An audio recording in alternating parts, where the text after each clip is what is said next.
ఇక్కడున్న ఈ ఆంధ్రప్రదేశ్లోని డ్రైవర్స్ మీరందరూ అవును సార్.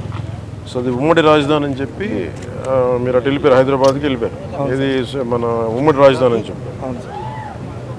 సో మీరు ఎక్కడ మీ బేసిక్ ఈ సవారీ అంతా ఎక్కడ చేస్తారు? Hyderabad local sir.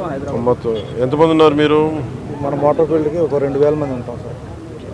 తెలంగాణ ప్రభుత్వానికి కూడా నా విన్నపం, దాదాపు 2000 మంది ఆంధ్ర డ్రైవర్స్ ఉమ్మడి రాజధాని పరిధిలో ఆల్ ఇండియా పర్మిట్ తీసుకొని, తెలంగాణ టెంపరీ పర్మిట్ తీసుకొని ట్యాక్సీలు నడుపుతూ ఉన్నారు. దాదాపు ₹1,00,000 ఈ లోన్ తీసుకొని పోస్ట్ మన ఉమ్మడి రాజధాని టైం అయిపోయింది అని చెప్పి అక్కడ స్థానికంగా ఉన్న వేలాది ఆంధ్ర డ్రైవర్లని ఇబ్బంది పెడుతున్నారు.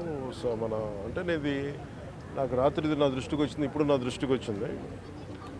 నా అపీల్ టు తెలంగాణ గవర్నమెంట్కి, అలాగే తెలంగాణ డ్రైవర్స్ సోదరులకు కూడా నా విన్నపం, ఆంధ్ర డ్రైవర్ ప్రతినిధులు కూడా మీ పొట్ట కొట్టాలని కానీ, తెలంగాణ డ్రైవర్ సోదరులు పొట్టలు కొట్టాలని కానీ, వారి కుటుంబాల తాలూకు ఆ సంపాదనని దెబ్బ కొట్టాలని కూడా ఎవరికి ఉద్దేశం లేదు. కానీ ఉన్న పరిస్థితుల్లో ఇప్పుడు మన ఉమ్మడి రాజధానికి ఉన్నాం కాబట్టి ఉన్న పరిస్థితుల్లో వాళ్ళు లోన్లు తీసుకొని బండ్లు నడుపుకుంటూ వెళ్ళారు, ఇంకా నడుపుకుంటూ ఉన్నారు. నడుపుకుంటూ ఉంటే ఈ పరిస్థితుల్లో మనకి గొడవలు దేనికి? నా అప్పీల్ టు తెలంగాణ డ్రైవర్ సోదరులకు కూడా నా అప్పీల్ ఏంటంటే, తెలంగాణ సంక్షేమం కోసం, తెలంగాణ బాగు కోసం కోరుకునే వ్యక్తుల్లో నేను చాలా బలమైన వ్యక్తిని. ఆంధ్ర రాజధాని కూడా ఇక్కడ బలంగా ఎందుకు ఉండాలి, లేదంటే ఆంధ్ర అభివృద్ధి ఎందుకు ఉండాలి అని ఎందుకు కోరుకుంటున్నానంటే, భవిష్యత్తులో ఇలాంటి రాకూడదనే, ఉత్పన్నం అవ్వకూడదనే నా కోరిక. అందుకనే ఆ పరిధిలోనే మేము చేసుకుంటూ వెళ్ళిపోతూ ఉన్నాం. 1-2 లక్షలు లోన్లు తీసేసుకున్నాం.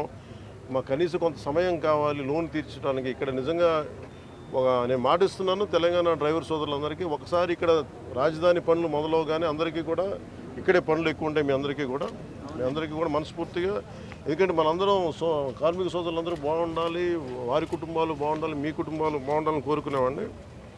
సో ముందస్తుగా నా విన్నపం, క్యాపిటల్ పరిధిలో ఉన్న, హైదరాబాద్ పరిధిలో ఉన్న తెలంగాణ డ్రైవర్ సోదరుల సంఘాలందరికీ కూడా నా విన్నపం ఏంటంటే, ఇది కొద్ది కాలం కొంత సహనంతో భరించండి. మీరు వేరు, మేము వేరు కదా, మనందరం ఒకటే కాదు. ఈ పరిధిలో నేను అర్థం చేసుకోగలను, కొంచెం మాకు సమయం ఇవ్వండి. పాపం డ్రైవర్ సోదరులకి, ఆంధ్ర డ్రైవర్ సోదరులకి కొంచెం సమయం ఇవ్వండి. సమయం అని కోరుకుంటాను ముందస్తుగా. అలాగే తెలంగాణ ప్రభుత్వ సహకారాన్ని కూడా, తెలంగాణ రోడ్ ట్రాన్స్పోర్ట్ డిపార్ట్మెంట్ కూడా నేను కోరుకుంటా ఉన్నాను. దయచేసి మీ పరిధిలో, మీ దృష్టిలో పెడుతున్నాను. అలాగే నా తరపు నుంచి కూడా నేను కన్సర్న్ మినిస్ట్రీ కూడా నేను లెటర్ రాస్తాను. Thank you.